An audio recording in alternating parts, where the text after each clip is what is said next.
आज हम William Wordsworth से रिलेटेड बहुत ही इम्पोर्टेंट क्वेश्चंस की पॉइंट करने वाले हैं जो आपका हर एग्ज़ाम में काम आएंगे। अगर आप इंग्लिश लिटरेचर से रिलेटेड कोई भी एग्ज़ाम दे रहे हैं एज अ बीए के सेकेंड ईयर के ग्रेजुएशन में, तो बहुत ही ज़्यादा इम्पोर्टेंट विलियम वर्ड्सवर्थ का चैप्टर है यूनिट सेकेंड में। और अगर आपको उस पर एक डिटेल में कुछ लिखना है तो आपको इस वीडियो से बहुत ही ज़्यादा हेल्प मिलेगी। तो चलिए इस वीडियो में क्या क्या रिलेटेड है, क्या क्या कोटेशंस, क्या क्या पॉइंट्स हम करने वाले हैं उसको जान लेते हैं। किसी भी क्वेश्चन को रिटनिंग अगर आप लिख रहे हैं तो अगर आप उसको स्टार्ट करते हैं विद अ कोटेशन जो बहुत ही उनके द्वारा, उस पोएट के द्वारा या उस जो क्वेश्चन उनसे पूछा गया है उससे रिलेटेड हो, तो कोटेशन अगर हम स्टार्टिंग में लिखते हैं एक बोल्ड तरीके से तो हमें एक स्ट्रक्चर अच्छा मिलता है अपने क्वेश्चन का और एक मार्क्स गेनिंग होता है। ठीक है, तो कोटेशन देखेंगे पहले एक जो विलियम वर्ड्सवर्थ के द्वारा ही दी हुई होगी, और उसके बाद हम इंट्रोडक्शन करेंगे, early life and education, his career, first publication and lyrical ballads. उनका वर्क लिरिकल बैलेट जो है बहुत ही ज़्यादा फेमस वर्क है उनका, और ये एक जॉइंट पब्लिकेशन था जिसको हम आगे पढ़ेंगे। हिज वर्क्स, उनके क्या क्या कॉम्पोजिशंस रही, क्या क्या पोएम्स उन्होंने लिखी, ये सब बारे में बात करेंगे। His achievements as a poet, उन्होंने क्या क्या प्राप्त किया एक लेखक के रूप में, एक कवि के रूप में, क्या क्या उन्होंने अचीव किया, इसके ऊपर बात करेंगे। सोर्स ऑफ इंस्पिरेशन कैसी रही उनकी, उनको प्रेरणा का स्रोत उनका बेसिकली क्या था जो अपनी पोएट्री में डालकर वो एक अच्छा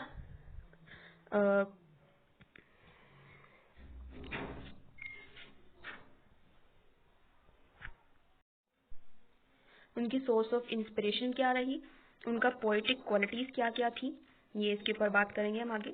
और उनकी मेन थीम क्या रही उनके वर्क्स की, और लास्ट में एंडिंग कोटेशन ज़रूर लिखें ताकि एक स्ट्रक्चर अच्छा रहे और आपका मार्क्स गेनिंग हो। तो चलिए बात करते हैं। विलियम वर्ड्सवर्थ का जन्म 1770 में हुआ था और 1850 में इनकी मृत्यु हुई थी। इनका समय जो लाइफ स्पैन है वो 80 ईयर्स तक का रहा। ठीक है, और ये कोटेशन है, fill your paper with the breathing of your heart. ये विलियम वर्ड्सवर्थ ने ही कहा है, बहुत ही खूबसूरत उनकी ये कोटेशन मुझे लगती है। तो सबसे पहले एक आप कोटेशन डालें और अपने कोई भी अगर आप क्वेश्चन लिख रहे हो रिटन फॉर्म में हो तो आप इस तरीके से लिख सकते हैं। फिर इंट्रोडक्शन आ जाएगा। William Wordsworth is considered to be the greatest nature poet, उनको नेचर पोएट के रूप में जाना जाता है। वर्शिपर ऑफ नेचर आपने सुना ही होगा। Only because he found soul in nature and it was a better teacher, preacher and mother, he dedicated a period of more than 60 years to nature poet. उन्होंने अपने जीवन का लगभग 60 साल से अधिक जो है नेचर पोएट्री मतलब एज अ पोएट उन्होंने काम किया। फर्स्ट पॉइंट है अर्ली लाइफ एंड एजुकेशन, उनका क्या क्या उनकी जो है जीवन काल किस तरीके से रहा इसके बारे में बात करते हैं। कब उनका जन्म हुआ और कब उनकी मृत्यु हुई और उसके बीच में उन्होंने क्या क्या कार्य किए, उनकी एजुकेशन किस तरीके से रही। William Wordsworth, the greatest interpreter of nature, he was born on 7th April 1770, Cookermouth in Cumberland, England. His father was an agent of law and attorney-in-law, and his name was John Wordsworth. His mother name was Annie Cookson. उनकी माता का नाम any कुक्सन था। When Wordsworth was 8 years old, his mother died, and when he was 14 years old, his mother also met death. 8 साल की उम्र में उनकी माता की मृत्यु हो गई थी और 14 साल की उम्र में उनके फादर की डेथ हो गई थी। डेथ का कारण ये रहा, डेथ का परिणाम ऐसा रहा कि वर्ड्सवर्थ के जो है वो स्टडी में बहुत ज़्यादा केयरलेस हो गए थे और उनका जो लालन पोषण करा उनके अंकल ने ही किया। And death of parents made Wordsworth careless in studies, he was brought up by his uncle. As a children William Wordsworth read classical literature like Shakespeare and John Milton. वो बचपन से ही जॉन मिल्टन और Shakespeare के classical literature पढ़ते रहे, इसलिए उनको उसमें बहुत ज़्यादा इंटरेस्ट आ गया था पोएट्री से। And he joined St John's college, Cambridge University. From there he got BA degree in 1791। उन्होंने जब वो बड़े हुए तो उन्होंने कैम्ब्रिज यूनिवर्सिटी का एस.टी. जोन्स कॉलेज ज्वाइन किया और वहाँ से उन्होंने बीए की डिग्री प्राप्त की इन 1791 में। He become graduate in arts. At this age he become, sorry यहाँ पे ही आएगा, एट दिस एज ही आएगा यहाँ पे, ही बिकम, एंड कम की जगह बिकम आएगा, बी लगा लीजिएगा आप आगे। He become imaginative, creative and perspective. वो जब अपनी उम्र में जब आ चुके थे, मतलब एक अच्छी मेच्योरिटी की उम्र में आ चुके थे, मतलब एक अच्छी एज में आ चुके थे, तो वो बहुत ज़्यादा इमेजिनेटिव हो गए थे एज अ पोएट। जो पोएट के बहुत ज़्यादा एक गुण रहते हैं, तो वो उनकी लगभग उनमें आ चुके थे। And he was died on 23 April 1850 in England. लगभग 80, टोटल उनका 80 ईयर्स का उनका लाइफ स्पैन रहा, और जो कि 1770 से 1850 तक रहा। अब उनके करियर को देख लेते हैं। His career William Wordsworth was an English romantic poet. वो जो थे रोमांटिक पोएट थे, और वो भी फर्स्ट जनरेशन के रोमांटिक पोएट थे, who with Samuel Taylor Coleridge helped launch the Romantic Age in English literature with their joint publication Lyrical Ballads in 1798. Okay? जो लिरिकल बैलेड है वो उनका जॉइंट पब्लिकेशन है, 1798 में उन्होंने अपने फ्रेंड सैमुअल टेलर कॉलेज के साथ लिखा था। और जो विलियम वर्ड्सवर्थ है वो रोमांटिक एज के पोएट है, 19th सेंचुरी के पोएट हैं। उनकी first publication and lyrical ballads. First publication जो रहा वो उनका 1793 में आया था, जो कि था an evening walk and descriptive sketches, जो 1793 में उनका पब्लिश हुआ था। ये इनका फर्स्ट पब्लिकेशन था। लिरिकल बैलेड जो थी वो 1798 का है। 1793 में विलियम वर्ड्सवर्थ जो है एस.टी. कॉलरिज से मिले, और 1798 में विलियम वर्ड्सवर्थ ने जो है उनके साथ एक publication, joint publication lyrical ballads जो है कंपोज किया। लिरिकल बैलेड्स की क्या क्या विशेषताएं हैं? लिरिकल बैलेड जो है वो ऐसा पब्लिकेशन है जो 4 वॉल्यूम में मतलब पब्लिश हुआ। सबसे पहला वॉल्यूम जो था वो 1798 में पब्लिश हुआ, जो विदाउट प्रीफेस था। अब प्रीफेस का मतलब होता है मतलब इंट्रोडक्शन, जो कि किसी भी चीज़ को स्टार्ट करने से पहले जैसे इंट्रोडक्शन दिया जाता है कि मतलब उसमें अंदर आपको क्या बताया जा रहा है, तो इंट्रोडक्शन से के बिना था, प्रीफेस नहीं था। वॉल्यूम सेकंड जो था वो 1800 में हुआ, जो विद प्रीफेस के साथ आया। और फर्स्ट पब्लिकेशन जो फर्स्ट वॉल्यूम था, जब फर्स्ट पब्लिश हुआ लिरिकल बैलेड्स का, तो वो भी बहुत ज़्यादा हिट रहा। और जो सेकंड जब वो प्रीफेस के साथ आया तो वो और ज़्यादा इम्प्रेसिव और भी ज़्यादा वो हिट रहा। ठीक है, और भी ज़्यादा उसको प्रसिद्धि प्राप्त हुई, और भी ज़्यादा वो हिट हो गया। वॉल्यूम थर्ड जो थी वो 1802 में हुई, और वॉल्यूम फोर्थ जो था वो 1805 तक इनके चारों वॉल्यूम्स पब्लिश हो गए थे। एक और कोटेशन है, the preface is considered as the manifesto of the romantic age. जो ये प्रीफेस था, फर्स्ट पब्लिकेशन जब उनका फर्स्ट वॉल्यूम आया तो वो प्रीफेस के बिना था। जब सेकंड वॉल्यूम आया तो प्रीफेस के साथ था, तो वो एक मैनिफेस्टो का मीन्स होता है घोषणा पत्र। तो घोषणा पत्र के मतलब एक जैसे ऐलान हो जाता है कि रोमांटिक मूवमेंट, आंदोलन जो है वो स्टार्ट हो चुका है, एक रोमांटिक एज आ चुकी है। ये इसका जो था प्रीफेस के को जब वो लॉन्च हुआ तो ये कहा गया। विलियम वर्ड्सवर्थ ने बोला, नेचर इज हीलर। नेचर जो है वो हील करने वाला है, मतलब सभी घाव को भरने वाली होती है प्रकृति। अब कभी भी जैसे कोई इंसान दुखी होता है या उसको किसी भी तरीके की कोई भी बातें बहुत ज़्यादा वो परेशान होता है, तो यदि वो प्रकृति के साथ जाता है, प्रकृति के पास जाता है, खुली हवाओं में जाता है, नदियों किनारे बैठता है, या कहीं भी जाता है, नेचर से के पास थोड़े समय के लिए अपना टाइम बिताता है, तो उसका मन जो है ऑटोमेटिकली अच्छा हो जाता है, और वो एक खुशी का जो है अनुभव करता है, क्योंकि वो प्रकृति से रूबरू हो रहा था उस समय। क्योंकि हमारी डेली लाइफ इतनी ज़्यादा परेशानियों से भरी रहती है, हम ये सब सोचते हैं, वो सब सोचते हैं, लेकिन अगर हम प्रकृति से थोड़े समय 15-10 मिनट निकालें और खुली हवा में जाएं तो हमें बहुत ज़्यादा अच्छा मिलता है. We feel really very good. Okay, चलिए आगे बात करते हैं. इन 1802 1802 में Wordsworth married with Mary Higginson. उन्होंने मैरी हिगिंसन से शादी कर ली थी. हिज वर्क्स, उनके वर्क्स क्या हैं, मेजर वर्क्स देख लेते हैं उनके.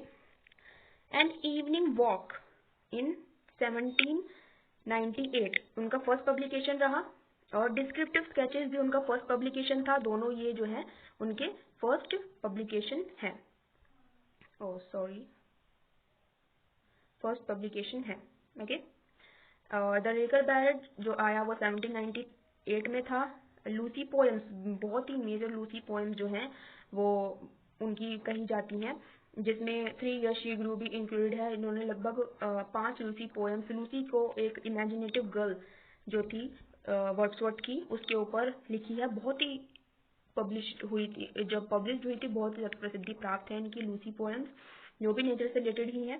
पोएम इन 2 वॉल्यूम्स कब आया, 1807 में आया. द सोनेट ऑफ वर्ड्सवर्थ 1838 में, ये भी इनके वर्क है. द बॉर्डर्स, ये इनका यहाँ पे ओनली इनका एक ही मेजर प्ले है जो 1843 में पब्लिश हुआ. द प्रील्यूड, बहुत ही इंपॉर्टेंट इनका जो है, एक सेमी ऑटोबायोग्राफिकल माना जाता है, क्योंकि जब उनकी मृत्यु हुई थी तब उसको जो है उनके पत्नी के द्वारा पब्लिश करवाया गया था. 1850 में ये आया था. ये भी बहुत इंपॉर्टेंट है इनका. हिज अचीवमेंट्स, उनके अचीवमेंट्स क्या क्या रहे. उन्होंने he got an honorary doctorate in 1838. उन्हें ऑनररी डॉक्टरेट की उपाधि मिली 1838 में. Before 2 years of his death, उनके मरने के 2 वर्ष पहले उन्हें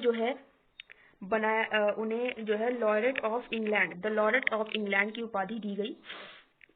और he was well known as a poet of nature poet, man's poet and worshipper of nature, क्योंकि उन्होंने बेसिकली उनका जो थीम था वो नेचर से रिलेटेड ही था.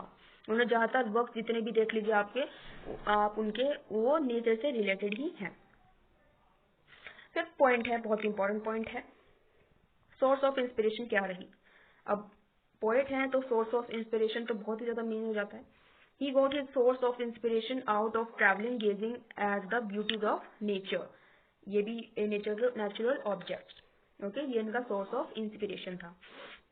Poetic qualities, main poetic qualities उनकी क्या रही. William Wordsworth as a poet of nature, his life was dedicated to nature poetry.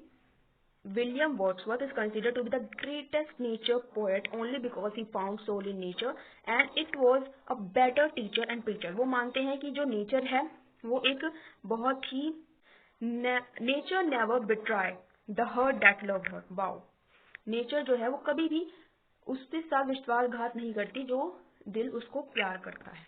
ठीक है, जो उसके साथ ज़्यादातर रहता है और जो अपनी सब बातें उसके साथ शेयर करता है और मतलब नेचर के से रिलेटेड रहता है. विलियम वर्ड्सवर्थ का ये कहना है. His mysticism and romanticism.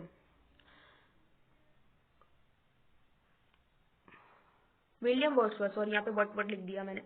William Wordsworth is a famous romantic poet of 19th century. Sorry, यहाँ पे विलियम वर्ड्सवर्थ आ जाएगा, माफ कीजिएगा. ओके, विलियम वर्ड्सवर्थ आ जाएगा, यहाँ पे यही लिखा हुआ है. William Wordsworth is a famous romantic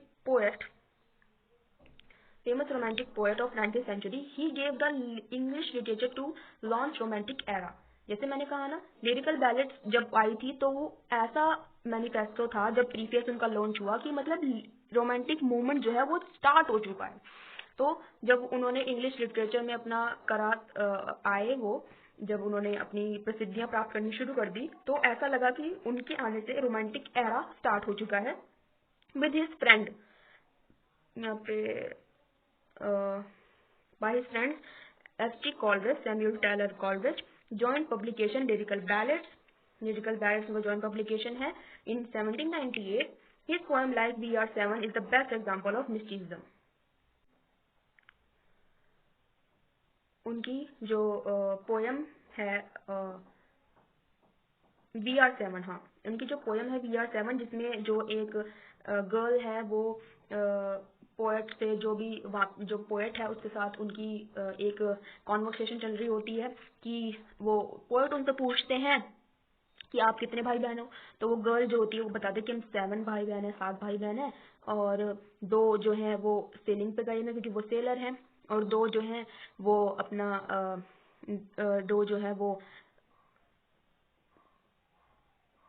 selling करने के लिए गए हैं, 2 जो है कॉन्वे में रहते हैं, और एक जो मैं हूँ वो मैं अपनी मम्मी के साथ रहती हूँ, और जो 2 हैं वो बरीड हैं इन अ चर्चयार्ड। तो वो ऐसी कॉन्वर्सेशन में चलती रहती है कि मतलब तुम तो फिर 5 हुए ना, पोएट कहता है तुम तो 5 हुए फिर, क्योंकि वो 2 तो मर चुके हैं, लेकिन वो मानने को तैयार नहीं होते। तो ये कॉन्वर्सेशन जो है वो चलता रहता है इस पोएम में। तो VR7 जो है उनकी बहुत ही ज्यादा बेस्ट एग्जाम्पल रहा है मिस्टिसिज्म का। मेन थीम क्या रहती है उनकी? मेन थीम होती है विलियम वर्ड्सवर्थ की, William Wordsworth does not deal with Kings and princess in his story. ये मेन पॉइंट है कि उन्होंने कभी भी किंग के बारे में, राजाओं महाराजाओं और राजकुमारों के बारे में कभी भी अपनी पोइट्री में नहीं लिखा। वो एक नेचुरल ऑब्जेक्ट से रिलेटेड अपने वर्क्स करते थे, इसलिए बहुत ज्यादा उन्हें जो है अप्रिशिएट किया जाता था लोगों के द्वारा। The main theme of his poetry is the love of nature led man to the love of man. Okay, ये इनका बहुत ज्यादा मेन उनकी थीम रहती थी। The great influence that led to the contemplation of man was that the French Revolution 1789। ये भी बहुत मेन उनका है कि जब फ्रांस की क्रांति आई तो मेजरली उनको उनके द्वारा वो ग्रेट इन्फ्लुएंस उनको रहा, बहुत ज्यादा वो उससे प्रभावित हुए। जब फ्रेंच रिवॉल्यूशन आया तो वो उनको विचार विमर्श करने के लिए बहुत ज्यादा फ्रेंच रिवॉल्यूशन ने उनको हेल्प की। अब एंडिंग पॉइंट पे जाते हैं हम अपने।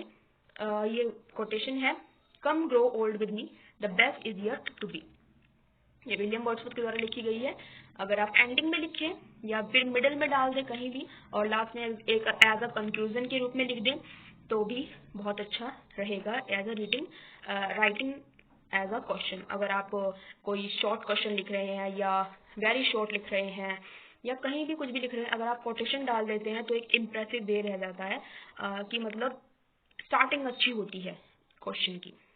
तो आप इस तरीके से पॉइंट्स में लिखिए, पॉइंट्स के अंदर मेन पॉइंट्स बनाइए, थोड़ा बहुत अपनी पैराग्राफ लिख दीजिए, थोड़ा कोटेशंस डाल दीजिए, थोड़े बहुत वर्क्स उनके अच्छे से जो है डिस्क्राइब कर दीजिए, तो आपका क्वेश्चन बहुत ज़्यादा अच्छा रहता है। Thank you so much. अगर आपको वीडियो अच्छी लगी हो तो लाइक कीजिएगा और शेयर भी कीजिएगा। Thank you so much.